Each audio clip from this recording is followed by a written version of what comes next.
আসসালামু আলাইকুম, সবাই কেমন আছেন? ভালো আছেন নি? আশা করি সবাই ভালো আছেন। আজকে আমার পোস্টাল ভোট দেওয়া শেষ হলো। আর আমি খুব গর্বিত যে আমি আমার দেশের ন্যাশনাল ইলেকশনে আমি আমার মানে মতামতটা প্রকাশ করতে পারছি। এবং বাংলাদেশ সরকারের অনেক ধন্যবাদ যে ওনারা আমাদের জন্য একটা ব্যবস্থা করছে যাতে আমরাও দেশের একটা পার্ট।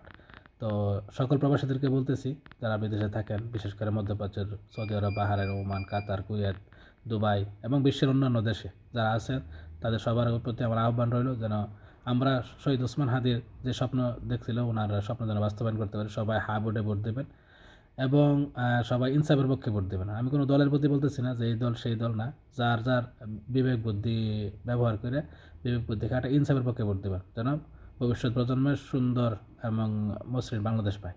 ঠিক আছে? তার জন্য প্রত্যেকটা প্রবাসী, বিশেষ করে বাংলাদেশের প্রত্যেকটা ফ্যামিলিতে একটা করে প্রবাসী আছে। আশা করি প্রবাসীরা যদি তার ফ্যামিলি রিকোয়েস্ট করে যায় আপনার ইনসাফের পক্ষে ভোট দেন, সবাই তা মেনে নেব। এবং যারা প্রবাসীরা যাদেরকে চাইতেছে তারাই ইনশাল্লাহ জয়যুক্ত হইব এবং তারাই সামনে আগায় যাব এবং নির্বাচনে জয়যুক্ত হবে। তো সব প্রবাসীর কাছে আমার রিকোয়েস্ট যে আপনারা সবাই আপনাদের ফ্যামিলিকে বলবেন যেন ইনসাফের পক্ষে ভোট দেয়। ধন্যবাদ, সবাই ভালো থাকবেন। আসসালামু আলাইকুম।